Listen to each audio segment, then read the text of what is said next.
Good evening जी, बहुत बहुत स्वागत है आपका। सनाउल्लाह भाई एक बार फिर से हमारे साथ जुड़ गए हैं। आखिरी बार जब हमने बात की थी शायद वर्ल्ड कप चल रहा था, T20 वर्ल्ड कप चल रहा था, और उसके बाद हमने बात करी थी किसी और चैनल में। हाफिज भाई का चैनल था, मैं जिम्बाब्वे में था, सना भाई भी रहे होंगे दुनिया के किसी कोने में, बट उस वक्त पर भी हमने काफी चर्चा की थी। अब हम एक बार फिर से जुड़े हैं क्योंकि स्टेटस जानना है। पाकिस्तान के स्टेडियम्स का काफी चर्चा है इस चीज को लेकर के कि क्या कंप्लीट हो पाएंगे स्टेडियम्स ड्यू डेट के साथ, या फिर ड्यू डेट थोड़ी सी आगे बढ़ाई गई है। और अगर ड्यू डेट आगे बढ़ाई गई है तो क्या उस डेट के साथ चीजें कंप्लीट हो जाएंगी। अभी बहुत सारी चर्चा इस चीज, और इंडियन मीडिया ने इसको शुरू किया था। एक एजेंसी है यहाँ पर जिसने इसको शुरू किया था कि पाकिस्तान का नाम शायद इंडियन जर्सीज में नहीं लिखा होगा, उसको पूरी तरीके से खारिज किया है बीसीसीआई ने। ये कहा गया है कि जो भी आईसीसी के कोड ऑफ कंडक्ट के तहत जो भी चीजें आईसीसी की हैं, उसी तरीके से हम आगे बढ़ेंगे। तो वो चीजें जो है पूरी तरीके से क्लियर हुई है, बट उसका पाकिस्तान में क्या असर रहा उसके बारे में भी थोड़ा सा जानने की कोशिश करेंगे। बट सना भाई, सबसे पहले ये बताइए क्या चल रहा है, स्टेटस स्टेडियम्स का स्टेटस क्या है। कराची है, लाहौर है, और इसके अलावा रावलपिंडी है। इन तीनों में से एक एक स्टेडियम का अगर आप थोड़ा डिटेल देकर बता सके कि क्या चल रहा है, कब तक चीजें जो है वो कंप्लीट हो जाएंगी। आवाज नहीं आ रही आपकी जी। थी। 3 स्टेडियम हैं, जी। उसमें सबसे कम जो काम है वो रावलपिंडी का था, तो उसके ऊपर तो कोई है नहीं, प्रॉब्लम नहीं है, वो तो सब स्मूथ चलेगा। रहा कराची का और लाहौर का, जो कज़ाफ़ी स्टेडियम है, उसको सारे का सारा रेनोवेट किया है, सिवाय एक बिल्डिंग के, फॉरेन बिल्डिंग कहलाती है, उसमें वीआईपीज़ बैठते हैं और जर्नलिस्ट का मीडिया सेंटर है, बस उसके अंदर ये है। बाकी कुछ खास और चीजें हैं नहीं। वो पहले का बना हुआ है, उसको छेड़ा भी नहीं है, क्योंकि अभी 5-10 साल पहले ही बना था, नई बिल्डिंग है वो। बाकी सबको अच्छी तरह से खोदा और नया बनाया, आपने पिक्चर्स देखी तो होंगी। कराची में भी एक बिल्डिंग एक्चुअली बन रही है, उसमें भी थोड़े से हिस्से में काम किया, सारे पे उसमें नहीं किया। उसमें चेयर्स वगैरह लग रही थी, परसों की जो ब्रीफिंग दी पीसीबी ने, उसमें चेयर्स लग रही थी, जो मुझे लगता है कि कल तक लग जाएंगी। तो कराची में चेयर्स लगना या इनसाइड पिच एरिया में किसी किस्म का कोई प्रॉब्लम नहीं है। लाइट्स वगैरह वो भी 2 दिन का काम है, वो भी शुरू हो गया था, तो वो भी लग जाएगा। बिल्डिंग जो वीआईपी बिल्डिंग है, जहां पे ड्रेसिंग रूम और ये सब चीजें हैं, वो वहां पे बन रही हैं। उसकी डेडलाइन पीसीबी ने दे रखी है, जो उसको खत्म होने में 2-3 दिन बाकी हैं अभी, और उन्होंने बोला उसके बाद हम प्री टेस्टिंग करेंगे और ये सब चीजें हैं। वहां पे काम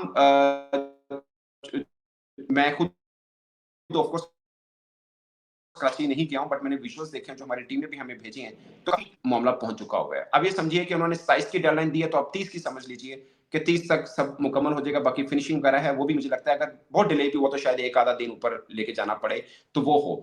अब कराची वाला है, ये तो सारा का सारा नया बना। इवन कि मैंने आज एक वीडियो किया था कि कज़ाफ़ी को जो रोड जाता है हमारा कराची, असल में कज़ाफ़ी है ना, वो निश्चित स्पोर्ट्स कॉम्प्लेक्स कहलाता है। उसमें एक कज़ाफ़ी नहीं है, उसमें बहुत से और स्टेडियम्स भी हैं, हमारा हॉकी का भी उसमें है, उसमें मल्टीपर्पज जिम्नेजियम टाइप का बना होता है, वो है, स्विमिंग पूल है। तो वहां पे बारिश आए तो पानी बड़ा खड़ा हो जाता था, तो एक बहुत बड़ा स्टोरेज, वाटर स्टोरेज बनाया गया है, बहुत बड़ा। उस पे भी बहुत दिन लगे थे, लाइक बेसमेंट, रोड के नीचे से बेसमेंट निकाली और वो किया, फिर कज़ाफ़ी स्टेडियम की कंस्ट्रक्शन वगैरह की है। तो वहां पे एक बिल्डिंग है वीआईपी इंक्लोजर, जिससे आप समझ लीजिए, जहां पे ड्रेसिंग रूम। अब उस बिल्डिंग के ना 2 हिस्से हैं, एक ये यूं, मैं सही बताता हूँ, एक यूं एक यूं, ये दूसरा हाथ क्या है चलो यूं समझ लीजिए, ठीक है। हाँ। उसमें जो स्टेडियम के अंदर वाली बिल्डिंग है, वहां पे ड्रेसिंग रूम होगा, और वहां पे वीआईपीज ने बैठना है, आईसीसी ऑफिशियल्स ने बैठना है, ब्रॉडकास्टर्स ने बैठना है।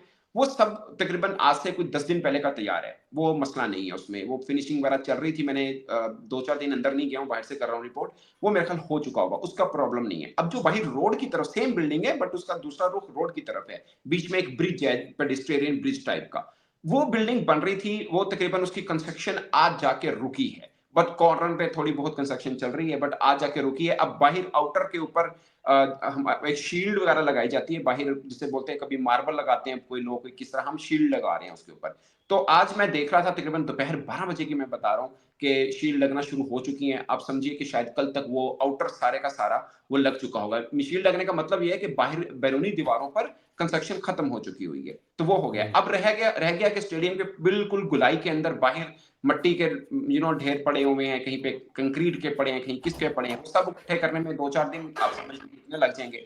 बट मेरा जो खुद को थोड़ा सा था कि ये कंस्ट्रक्शन वाला मैटर क्लोज हो, ताकि फिनिशिंग की तरह बढ़े, तो वो क्लोज हो चुका हुआ है। अब फिनिशिंग की मीन के बाहर आउटर लग रहा है, अब अंदर वाले चीजों के ऊपर आज मैंने देखा था, वो आए हुए थे चिल्लर या एसी, जिसको उसके आउटर आए हुए थे, यानी एसी का आना मीन्स के अब अंदर रंग रोगन वगैरह वो भी हो गया। अब इंस्टॉलेशन शुरू हो चुकी है उसकी ना, तो वो हो रहा है। कुछ फर्नीचर रिलेटेड चीजें हैं, जो टेबल वगैरह ये वो, उसका सामान तो खैर 2 दिन पहले का आया हुआ था, तो वो भी अंदर पहुंचाया जा रहा है। तो आप साफ समझिए, मतलब 25-30 की डेडलाइन दी हुई है, तो आप समझिए कि 30 तक ये वाला मैटर जो है वो क्लोज हो जाएगा, ये सब हो जाएगा। अब परसों या कल या परसों मैं आपको कहेंगे तो विजुअल्स वो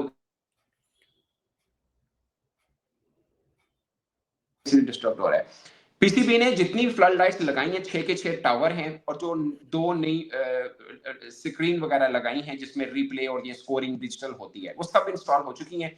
अब कल या परसों उसकी प्री टेस्टिंग होगी, यानी सबकी सब लाइटें जलाई जाएंगी, सबकी सब वो स्क्रीन जो दोनों तरफ की है वो जलाई जाएंगी, और चेयर्स भी सबकी सब 2 इंक्लूजर्स के अलावा बाकी हर जगह पे चेयर लग चुकी है। वो 2 इसलिए है कि उन दोनों पे यही डिजिटल स्क्रीन है एक्चुअली में, तो उसकी इंस्टॉलेशन मुकम्मल हुई है या आज तक मुकम्मल हो, एक तो हो चुकी, दूसरी पे चल रहा है। आज तक शायद वो मुकम्मल हो जाए, तो फिर उसपे चेयर्स भी लग जाएंगी। चेयर्स का कोई मसला नहीं है, वो फिट इन करनी होती है, इतना बड़ा ऐसा काम नहीं, बट फिर भी एक दिन लगेगा ऑफ कोर्स उसको।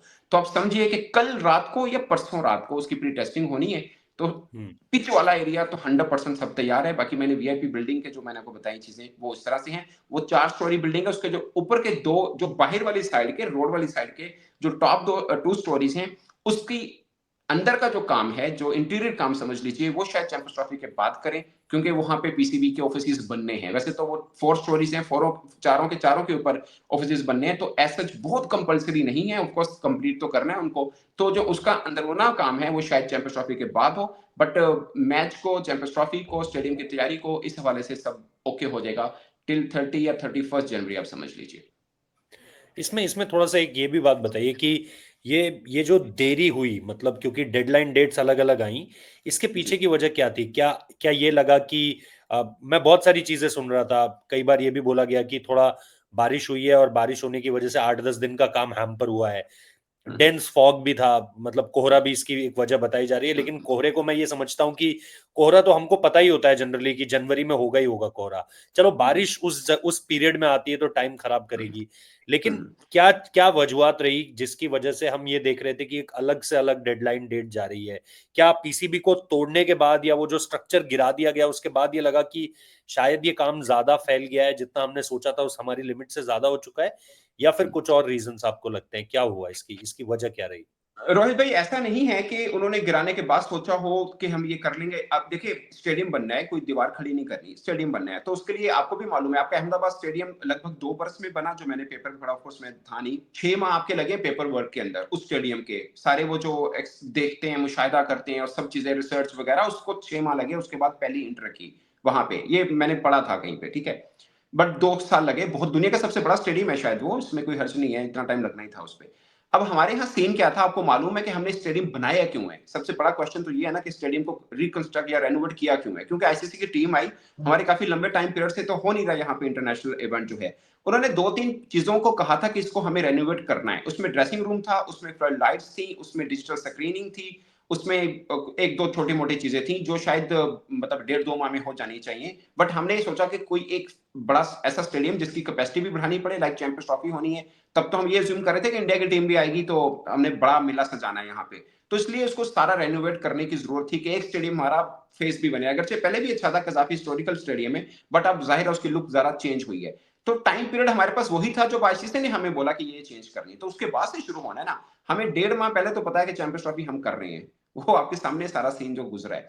तो मुझे लगता है कि अब जितना टाइम स्पेन था पाकिस्तान क्रिकेट बोर्ड के पास, उस टाइम के अंदर रहकर उन्होंने अपने घोड़े दौड़ाए हैं जितने वो तेज दौड़ा सकते थे। और सबसे बड़ा कंसर्न ये है, एज ए क्रिकेट फैन, मैं आपको एज ए इंडियन भी ले लेता हूँ, एज ए क्रिकेट फैन, कि यार चैंपियंस ट्रॉफी के भले आपकी टीम का मैच नहीं होना, बट जिसका भी होना है, आप एज ए फैन आप इंग्लैंड ऑस्ट्रेलिया का मैच देखना चाहते हैं, तो क्या आप कजाफी में देख सकेंगे? तो आंसर इज कि आप उससे पहले 8 फेब को हमारा न्यूजीलैंड के साथ मैच होना है, तो आप वो भी देख सकते हैं आप। मतलब आंसर ये है कि वो भी आप देख सकते हैं, तो हर्ज नहीं होगा कि चैंपियंस ट्रॉफी के मैच को कोई प्रॉब्लम हो या हमारी जो ट्राई नेशन सीरीज का मैच है उसको कोई प्रॉब्लम हो। अब दोनों मैच देख पाएंगे इसको। अब कब तक आप ये मान रहे हो कि एक एक फाइनल डेट आपने जैसे बताई कि 1 तारीख या 31 तारीख फॉर दैट मैटर जो है वो हम्म, मामला सॉल्व हो जाएगा?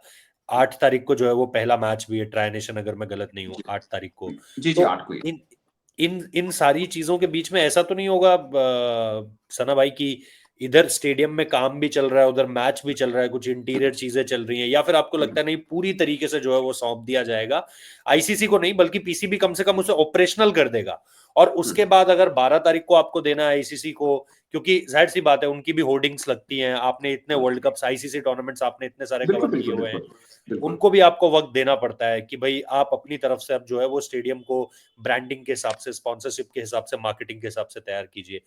उसकी तारीख क्या 12 होने वाली है, उसको आईसीसी को क्या 12 तारीख को सौंपा जाएगा? डेट्स पे अगर आप बता सके कि कब तैयारी है, कब पीसीबी जो है इसे ऑपरेशनल कर देगा और कब इसे आईसीसी को सौंप देगा? रोहित भाई, ये जो आईसीसी के ऑफिशियल हमने हैंडओवर करना है वो 12 ऑफ फेब है। आपको मालूम है कि जो टीमें अनाउंसमेंट, अगरचे आपकी टीम अनाउंस हो चुकी है, सिर्फ पाकिस्तान की रह चुकी है, बट 12 फेब डेडलाइन है उसकी। तो ऑफिशियली आईसीसी के अंडर कंट्रोल जो पाकिस्तान के जितने स्टेडियम है, या आप दुबई स्टेडियम भी समझ लीजिए, वो सब 12 फेब को हो जाएंगे। वैसे क्यूरेटर काम वगैरह करें, मैं थोड़ा सा अगर ब्रीफ कर दूं आपको, थोड़ा सा समझने में, या आपके लोग जो देख रहे हैं उनको समझने में आसानी होगी, कि जो पिच वाला है, पिच मीन के एक तो क्रिकेट पिच है, दूसरा पिच एरिया मीन जो ग्राउंड वगैरह है, उसमें किसी किस्म का कोई काम नहीं करना पड़ा, वो वैसे का वैसे ही है। बाकी इंक्लोजर्स को छेड़ा गया और ड्रेसिंग रूम को छेड़ा गया। आप अगर ग्राउंड वाली तरफ को देखेंगे, आपको एक इंड भी नजर नहीं आएगी जहां पे काम करने की जरूरत हो, वो सब तैयार है, उसमें कोई प्रॉब्लम नहीं। दो इंक्लोजर्स के अंदर कुर्सियां लगनी है, वो जरूर, वो मैं मतलब को बता रहा हूँ। जनरल इंक्लोजर जो सबसे सस्ते वाले हैं, उसमें कुर्सियां लगनी है। वो कुर्सियां लगने का काम आप समझ लें कितना टाइम लग सकता है, 2 दिन लगा लें मैक्सिमम भी लगाना चाहें तो बाकी सब कुछ अंदर वाली साइड पे लग गया है। अब जो बिल्डिंग है ना, जो आप विजुअल्स देखते हैं डिजिटल मीडिया के ऊपर, वो बिल्डिंग आप एक साइड की देख रहे हैं, वो ब्रिज, एक बिल्डिंग है, एक बिल्डिंग है, उसके साथ दूसरी बिल्डिंग भी है। जो दूसरी बिल्डिंग है ये ग्राउंड वाली साइड पे है, इसके बीच में पेडेस्ट्रियन ब्रिज टाइप का समझ लें, और दूसरी बिल्डिंग इस साइड पे है, वो बाहर के रोड की साइड पे है, ठीक है। तो जो ग्राउंड वाली साइड की बिल्डिंग है वो मुकम्मल हो चुकी हुई है, ठीक है। हाँ, उस जहां ड्रेसिंग रूम है, अब हमने क्या किया, हमारे पहले क्या होता था, ड्रेसिंग रूम से क्रिकेटर्स जाते थे तो वो फैन से अलग होते थे। अब ये ड्रेसिंग रूम जैसा बनाया गया है, अब वो जैसे हमने ऑस्ट्रेलिया में नहीं देखा कि आप फैंस के बीच में से गुजरेंगे, या जैसे अहमदाबाद के अंदर है कि फैंस के बीच में से गुजरते हैं, अब एग्जैक्टली वैसे गुजरेंगे। अब ड्रेसिंग रूम के सामने जो वीआईपी इंक्लोजर बना था, जहां पे कुर्सी लगनी, जो सबसे महंगा इंक्लोजर होगा, बाहर की बात करें, बॉक्सेस के अलावा की बात कर रहा हूं, जो सबसे महंगा होगा, वो रिकंस्ट्रक्ट करना पड़ा। और उसको मैंने तकरीबन देखा था 2 4 5 दिन पहले, वो भी तकरीबन फिनिशिंग के करीब था। वहां पे भी चेयर्स लगनी है, अगरचे वहां पे भी चेयर्स लगनी है, बट वो फिनिशिंग हो चुका हुआ है। आप समझ लीजिए कि वहां पे तकरीबन कोई 500 या 800 लोगों की बैठने की गुंजाइश हो फॉर एग्जांपल, तो वहां पे चेयर्स फिट इन करने में कितना टाइम लगेगा? तो मैं कहने का मतलब ये है कि ऐसा नहीं है कि मैच चल रहा होगा तो कितने इट तोड़ने का साउंड आ रहा हो या ऐसा कुछ हो, ऐसा कुछ नहीं है। मतलब कंस्ट्रक्शन रिलेटेड चीजें, आप ये समझ लीजिए कि वैसे तो बिल्डिंग से रिलेटेड तो आज ही बंद हो गई, इसलिए उसके आउटर के ऊपर फिनिशिंग चल रही है, बट ओवरऑल स्टेडियम की कंस्ट्रक्शन रिलेटेड समझ लें कि 2 3 दिन के अंदर वो खत्म हो जाएगी। तो यानी आप ये कह रहे हैं कि मतलब 31 तारीख लास्ट डेट फिनिशिंग की, मतलब काम खत्म करने की, उसके बाद पीसीबी कहीं ना कहीं हैंडओवर ले ले, इसका हैंडओवर ले लेगा स्टेडियम का, ताकि 8 तारीख वाले गेम के लिए उसको तैयार किया जा सके, और फिर 12 तारीख को जो है उसे जी सौंप दिया जाएगा आईसीसी को, जो एक प्रोटोकॉल है। ये जो आपने एक बात कही पाकिस्तान में, क्योंकि ऑब्वियसली स्टेडियम के बारे में आप बता रहे हैं, पर ये जो आपने बात कही पाकिस्तान की टीम को आने में इतनी देरी क्यों हो रही है? क्या किसी प्लेयर की फिटनेस को लेकर के मसले हैं, और क्या कोई लास्ट डेट है इसको लेकर के आपको पता? क्योंकि ऐसा सुनने में आ रहा था कि 18-19 तारीख तक आपको सबमिट करनी है टीम पाकिस्तान के पास, और डेडलाइन का वक्त है अभी, कोई फाइनल डेट है? और क्यों देरी हो रही है पाकिस्तान की टीम को अनाउंस करने के लिए?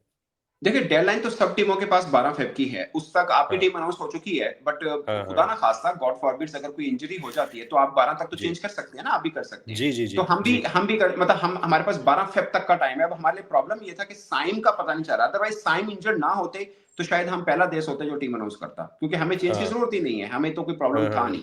अब साइम हाँ की वजह से 2 3 ऑप्शन आती है। एक ऑप्शन ये आती है हाँ कि क्या हम साइम की जगह पे ओपनर लेके आए, लेट्स अज्यूम कि हाँ हम शान मसूद जो कि टेस्ट के कप्तान है, हम साइम की जगह पे उनको शामिल कर लेते हैं। तो 2 हाँ प्रॉब्लम आ रही है। एक तो ये है कि साइम हमें थोड़ा-सा अग्रेसिव खेलते हैं, वैसे तो शान मसूद हाँ हमने टी20 वर्ल्ड कप भी खिलाया हुआ है, वो भी थोड़ा तेज खेलते हैं। बट साइम का प्लस पॉइंट ये था कि वो एक तरह के ऑलराउंडर हैं, लाइक 3 4 ओवर कर लेते हैं वो। अब अगर साइम नहीं है, तो हमारे पास फिर पूरे 5 बॉलर खिलाने पड़ेंगे। हम सलमान आगा के साथ 10 ओवर नहीं करा सकते, और हमारे पास कोई और बैट्समैन है नहीं जो बॉल कर सकता हो। तो फिर हमें 5 रेगुलर बॉलर खिलाने पड़ने हैं। अब आप कल आपका टीम इंडिया का मैच हुआ इंग्लैंड के साथ, आपने सिर्फ 3 बॉलर खिलाए हैं, बाकी 2 ऑलराउंडर हैं आपके। तो मीन 3 बॉलर का मतलब क्या हुआ कि 8 बैट्समैन आपने खिलाए। सेम आप इंग्लैंड का भी उठा के देखें, आदिल रशीद, उनका क्लेम है कि आदिल रशीद भी नीचे से पावर हिटिंग कर लेते हैं, हाँ तो हाँ उनके भी हाँ। सारी। अब हमारा हमारा ऑलराउंडर नहीं है, हमने 2 साल पिछले 3-4 साल हम शदाब के साथ चले, अब 3 सीरीज हमने शदाब के बगैर खेली है, तो 2 स्पिनर तो हमारे पास हैं, अबरार और सुफियान मुकीम है। तो उनमें से कोई एक प्लेइंग 11 में आए, तो दूसरा हमारे पास सलमान आ गया, तो फिर हमें 4 बॉलर मतलब नहीं खिला सकते, हमें 5 खिलाने पड़ने हैं। अब एक सोच ये भी आ रही है कि अगर खुदा ना खास्ता साइम अवेलेबल नहीं है, तो फिर हम हो सकता है किसी ऐसे खिलाड़ी को शामिल करें जो बॉल कर सकता हो। तो ये मेरी अब राय है कि हम ये भी कर सकते हैं कि बाबर को हम ओपन करा लें और नीचे हाँ, से हम खुशदिल शाह को ले लें, वो लेफ्ट आर्म स्पिन भी करते हैं, बैटिंग भी थोड़ी बहुत स्लॉग कर लेते हैं, अच्छी खासी कर लेते हैं, बल्कि वर्ल्ड कप भी खेले हुए हैं, प्रेशर तो हैंडल किया हुआ है उन्होंने। तो ये एक हो सकता है, या फिर ये होगा कि हम शान मसूद को उनकी जगह पे खिलाएं या किसी भी ओपनर को खिलाएं। फिर नीचे से जो हम लगातार 3 सीरीज में हमारे साथ मिडिल ऑर्डर में एक बल्लेबाज खेलता आ रहा है, फिर हम उनको निकाल के कोई और ऑलराउंडर लगाएं। अब 2 ऑलराउंडर है मिडिल ऑर्डर में, एक खुशदिल शाह, एक इफ्तिखार है। इफ्तिखार का शायद चांसेस इसलिए कम हो कि सलमान आगा हमारा रेगुलर खेल रहा है और वो भी ऑफ हाँ, स्पिन करता है और बैटिंग करता है, और इफ्तिखार अहमद भी ऑफ स्पिन करता है और बैटिंग करता है। तो सलमान आगा ट्राइड एंड टेस्टेड है, तो इसलिए उनको ड्रॉप नहीं करेंगे। अब लेफ्ट वाली ऑप्शन जरूर हो सकती है कि एक तरफ हमारे पास सलमान आगा हो जो ऑफ ब्रेक करता हो, दूसरी तरफ हमारे पास लेफ्ट आर्म स्पिनर हो, तो हम दोनों से 5-5 ओवर करा के 10 ओवर निपटा सकते हैं, फिर 4 बॉलर के साथ हम उतर सकते हैं। यानी 4 बॉलर हो, 7 हमारे पास बैट्समैन हो, तो ये कॉम्बिनेशन बनेगा। बाकी थोड़ी बहुत बैटिंग के शाहीन भी कर लेते हैं, तो ये हमें थोड़ा रहेगा। अगर साइम नहीं होते तो प्रॉब्लम ये आ रहा है। अब मेडिकल जो पैनल था उसने पहले पीसीबी को आज से कुछ 10 दिन पहले बोला था कि हम ट्राई कर रहे हैं कि वो अवेलेबल हो। अब टीम मैनेजमेंट ये चाह रही है कि फास्ट ट्रैक ना हो।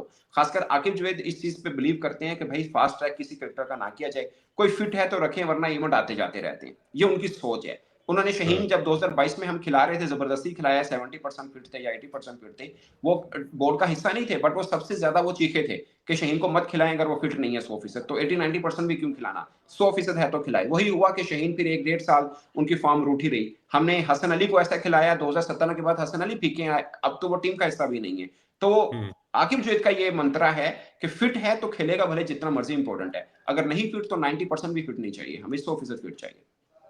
एक आखिरी सवाल सना भाई, ये जो कंट्रोवर्सी हुई, मतलब ज्यादा चली नहीं लेकिन कंट्रोवर्सी जो हुई कि पाकिस्तान का नाम इंडियन जर्सी के वो लोगो में नहीं आएगा, इम्प्रिंट में नहीं होगा, क्या आप लोगों को फिर लग रहा था कि ये इंडिया की तरफ से एक और ऐसी चीज होने जा रही है जो जरूरी नहीं है इस टूर्नामेंट के बीच में, या आप लोगों को लग रहा था कि नहीं ये सिर्फ अफवाह है, कोरी अफवाह है, इस पे कोई बेस नहीं है इस खबर का, और इंडियन मीडिया की तरफ से जहां से भी आई है, एक एजेंसी की तरफ से आई, फिर कुछ और लोगों ने इसको और ज्यादा सेल आउट किया, बट क्या आपको लग रहा था कि ये कैसे, मतलब पाकिस्तानी मीडिया कैसे देख रहा था इसको? रोहित भाई मेरी बात सुनिए, आप मुझे जब बोलते हैं, आप सना भाई कहते हैं, मैं आपको जब बोलता हूँ मैं आपको रोहित भाई बोलता हूँ। मैंने कभी आपको हाँ रोहित जी, जुगलान नहीं बोला, आज तक हाँ नहीं जी, बोला। हाँ अभी जी, एग्जांपल देके मैंने आपको बोला कि ये है, ठीक है। जी, मुझे नहीं जी, पता मेरे से उम्र में बड़े हैं छोटे हैं, बट एक रिस्पेक्ट एलिमेंट है कि आप हैं, ठीक है।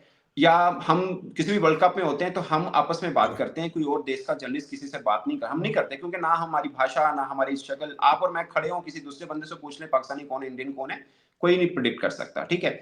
अब ये शर्ट वाला मैटर हुआ ना, अब मैं आपको ईमानदार से बात करूं, मैं एज ए पाकिस्तानी बात नहीं कर रहा, मैं आपको ईमानदार से बात कर रहा हूं। अब हमारी टीम 2023 में इंडिया में गई, आप मुझे किसी क्रिकेटर का एक आधा होगा, ऐसा नहीं कि नहीं है, एक आधे क्रिकेटर के अलावा किसी एक पाकिस्तानी क्रिकेटर का कुछ साउंड बाइट मुझे निकाल के दिखा दीजिए जिसने ये कहा कि इंडिया टीम नहीं जानी चाहिए, किसी एक का। या हम पब्लिक ओपिनियन लेते हैं बाजार में जाके, किसी, आप मुझे कोई किसी यूट्यूब से निकाल के दें वीडियो जिसमें आम लोग हमारे बोल रहे हो नहीं नहीं इंडिया नहीं जाना, इंडिया बिल्कुल नहीं जाना, हमारी खिलाड़ियों को खतरा, ये वो, किसी ने नहीं बोला और कभी बोलते भी नहीं है, ठीक है। और उसका अच्छा क्या हुआ कि हमारी टीम जब आपके यहाँ गई तो आप लोगों ने बहुत प्यार दिया। और ये सच बात है कि बाकी आपके, I don't know the name of minister, उन्होंने बोला था कि हम सबको एक सा बर्ताव करेंगे, बट एक सा बर्ताव नहीं हुआ। हमारी टीम को एक अलग प्रेस्टीज मिली, एक अलग प्रोटोकॉल मिला, वो अल्टीमेटली मिलना ही मिलना था क्योंकि पाकिस्तानी टीम थी, उनको लोगों ने बहुत प्यार दिया। इवन के हमारे अपने फैंस नहीं थे, बट पाकिस्तान टीम जब खेलती थी स्वाय अहमदाबाद के मैच के, सबने बड़ा पाकिस्तान टीम को सपोर्ट भी किया, ये हमने खुद देखा, तो इसलिए हम कह रहे हैं। और हमारे क्रिकेटर से अब भी हम बात करें, वो क्रिकेटर हैं जिनमें से 2 क्रिकेटर गए हुए थे इंडिया, अदरवाइज कोई नहीं गया हुआ था, और सबने कहा यार मजा आया इंडिया जाके। ऑफ द बाबर रेकॉर्ड आजम भी का कह सकते इंटरव्यू हो। है, बाबर सॉरी। आजम का इंटरव्यू है, बाबर आजम का एक इंटरव्यू है, उन्होंने कहा था कि जी हमने एक्सपेक्ट नहीं किया था, लेकिन जी जो जी जी प्यार जी। मिला वहां से, जितना रिस्पेक्ट मिली वहां से, वो अनप्रेसिडेंटेड था, मतलब जिस ऐसा ही तरीके है, से जो। ऐसा ही है, ऐसे रोहित भाई, मैंने वर्ल्ड कप अमेरिका में भी कवर किया हुआ है, मैंने ऑस्ट्रेलिया में भी किया हुआ है, मैंने हर, जी, मतलब जी, आपको जी, मालूम है हर जगह पे किया जी, है। बट मैं जी, बीइंग पाकिस्तानी जर्नलिस्ट भी इस बात का इतराफ करता हूँ, जो मजा मुझे इंडिया में आया है, मैं 2 बार कवर किया हुआ, मुझे कहीं नहीं मिला।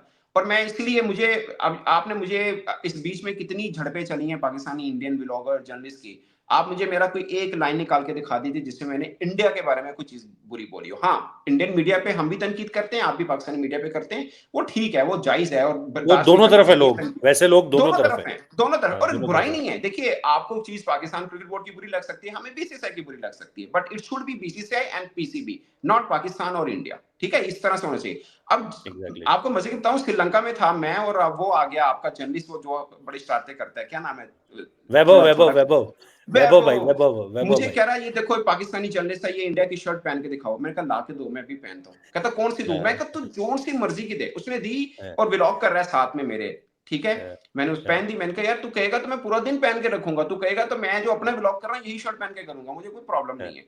और हाँ, मुझे पाकिस्तान में किसी ने नहीं कहना कि तुमने इंडिया की शर्ट क्यों पहनी है, उन्होंने कहना ठीक किया यार, कोई मसला नहीं है। तो पॉइंट इज कि ये कौन सी बात है? आपके यहाँ इंडिया में फर्ज किया मैंने, बल्कि अपने ब्लॉग में मेंशन किया, आपके यहाँ वर्ल्ड कप हुआ, हमारे खिलाड़ी गए, ग्रीन के ऊपर ब्लू नहीं लिखा हुआ था इंडिया, हमने तो हाँ, लिखा ना, कोई प्रॉब्लम नहीं हुआ। हाँ, हाँ, और हाँ, दूसरा, आप क्रिकेट की बात कर रहे हैं, फर्ज किया पाकिस्तान के अंदर कॉमनवेल्थ गेम्स होती है, आपके नीरज चोपड़ा आते हैं, वो गोल्ड लेते हैं, तो झंडे देशों के बुलंद होते हैं ना, जिसने गोल्ड लिया उसका सबसे टॉप पे होता है, दूसरे पे हाँ, दूसरे हाँ, वाला, हाँ, तीसरे वाला होता है।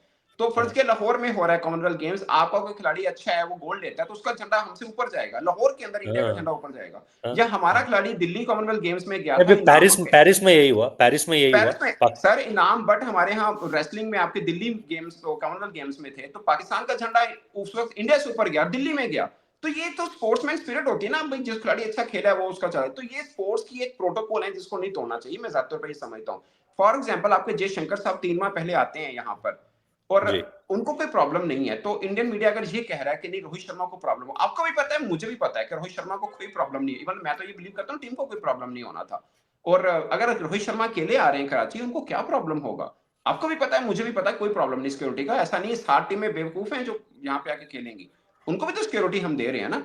तो वो भी होंगे। तो रोहित शर्मा, मैं अभी भी बिलीव करता हूँ, अगर रोहित शर्मा अकेले आते हैं, जो कि बजाहिर मुझे लग रहा है कि अब आएंगे, अब उन अकेले का प्रोटोकॉल देखिएगा क्या मिलेगा। और ये ऐसा नहीं है कि मतलब रोहित शर्मा नो डाउट एक बड़े कप्तान है, बड़े खिलाड़ी हैं, बट उनकी मेन वजह ब्लू जर्सी है कि वो इंडिया से हैं। वो इंडिया से कोई भी आए, अगर रोहित शर्मा कप्तान, मैं वैसे बात कर रहा हूँ कि उनकी जगह पे शुभमन गिल कप्तान होता, वो भी आता, उसको भी वही रिस्पेक्ट मिलनी, बिकॉज ही रिप्रेजेंट्स इंडिया। ये वजह है, सिंपल। और आना कोई तौहीन नहीं है, कोई नाक नहीं कटनी, नाक नीची नहीं होनी, कोई चक्कर नहीं है। मैं तो ये बिलीव करता हूँ, ये सबसे बुरा फैसला है कि इंडिया की टीम पाकिस्तान नहीं आती, पाकिस्तान की टीम इंडिया नहीं जाती। आप सोचिए, क्रिकेटिंग वर्ल्ड में ये 2 देश हैं जिनके सबसे ज्यादा क्रिकेट फैंस हैं। आपको शायद बुरा ना लगे, बट मुझे बुरा लगेगा कि यार कि पाकिस्तान के अंदर इंडियन क्रिकेटर्स को हम नहीं देख पाएंगे। आई एम प्रीटी श्योर जो क्रिकेट फैंस हैं, उनके लिए, उनके साथ भी ज्यादती है कि पाकिस्तानी टीम को अपने ग्राउंड में नहीं देख पाएंगे, उनको टीवी पे देखना पड़ेगा, या फिर वो बाहर दुबई में या कहीं पर जाकर देखें। तो ये अनफेयर है on the part of cricket fans, वो वेदर पाकिस्तान के हों या वो फिर इंडिया के हों, वो दोनों तरफ के फैंस के साथ ये ज्यादती है। मैं ज्यादातर पर ये समझता हूँ ये कोई अच्छा फैसला नहीं है। ठीक है, इंडिया हमारे यहाँ नहीं आता और हम इंडिया के यहाँ नहीं जाते। अब देखिए ना, अभी देखिएगा, रोहित शर्मा और रिजवान कप्तान है हमारे, सबसे नुमाया या प्रोमिनेंट जो आईसीसी जिसको डिस्प्ले करेगा या ब्रॉडकास्टर डिस्प्ले करेगा, इन 2 कप्तानों को करेगा। अब देख लीजिएगा, हाँ, एग्जैक्टली। उन हाँ, दोनों हाँ, की मुस्कुराहट। अब देखिए, बाबर आजम की बर्थडे थी हाँ, 2022 टी20 वर्ल्ड कप में, रोहित शर्मा ने केक काटा। अगर लाफ्टर वाली पिक्चर शेयर हुई है तो उन दोनों की हुई है, और कप्तानों की नहीं हुई। हालांकि बाकी कप्तान भी थे और शायद टीमें हमसे तगड़ी भी होंगी या उनका पोर्टफोलियो या प्रोफाइल हमसे बड़ा होगा, मगर ये 2 कप्तान सामने आए हैं।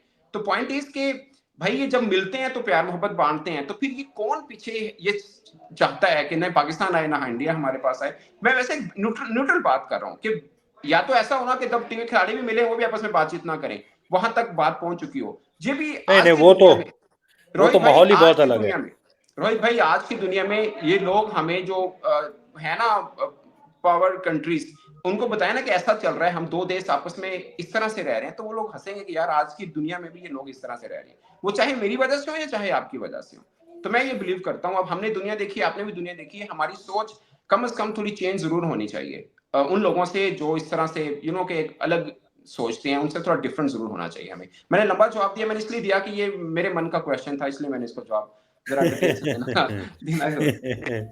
ठीक है, ठीक है, ठीक है, कोई नहीं, कोई नहीं। टाइम है यहाँ पे। ठीक है सना भाई, थैंक यू सो मच। उम्मीद करता थैंक हूँ यू। चैंपियंस ट्रॉफी में होगी आपसे मुलाकात, अगर आप आ रहे हैं तो। इंशाल्लाह जी इंशाल्लाह। जी। थैंक यू सो मच सना भाई। Thank you thank you. Thank you thank you आप सब लोगों का भी देखने का। Thank thank you. यू।